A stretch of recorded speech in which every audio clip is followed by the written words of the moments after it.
Republican Representative Lauren Boebert is facing calls for investigations into whether or not she abused her power in office by attacking one of her biggest critics.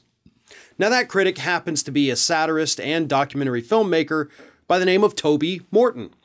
And Toby Morton, as we've discussed, runs the website thelaurenboebert.com. It's a satirical website, but it does provide a lot of information about all of the crazy extremist things that Lauren Boebert has said and done over the years. And we really don't even have to dig back that far, as she's only been in the national spotlight for a year now. But still, great website with wonderful information. Toby's done a fantastic job with that. And of course, that's why it's pissed Lauren Boebert off. So, according to Morton, she has been using her staff and, of course, her connections with police officers in the state of Colorado to engage in an intimidation and harassment campaign against Morton and one of his cameramen.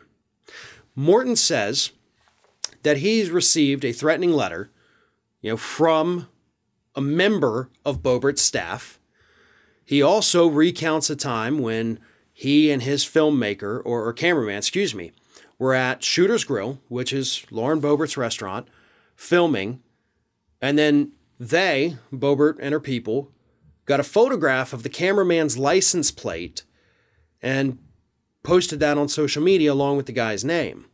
Now, Morton also claims, and this is the big one, that Boebert was trying to use Colorado police to dig up dirt on Morton himself with the intent of releasing it on social media.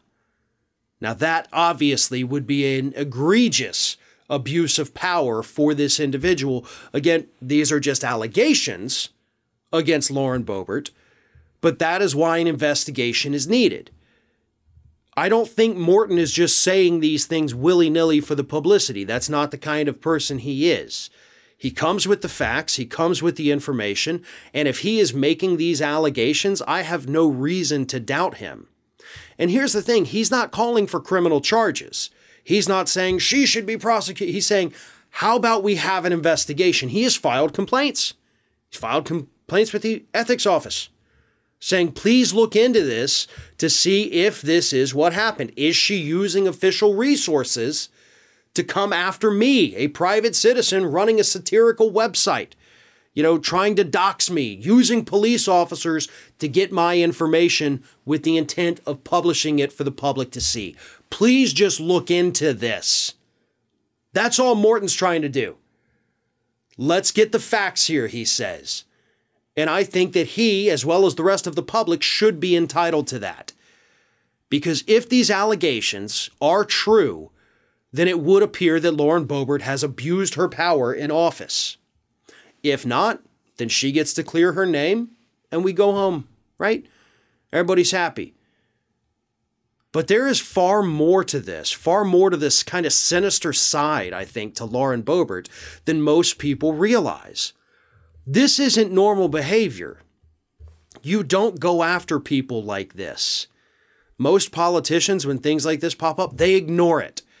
Unless, of course, you're a Devin Nunes and then you try to sue a fake cow on Twitter and you get smacked down by the courts because you're an idiot. But these people have such thin skin that they would rather go after these individuals than ignore it. That's how weak and pathetic they truly are, and that is what Lauren Boebert is. She could have ignored this, just said, whatever, doesn't matter. But she can't let it go. And if she did what Morton says she did, then we absolutely need investigations, one, to determine the truth, but two, to figure out what kind of criminal charges to hit her with.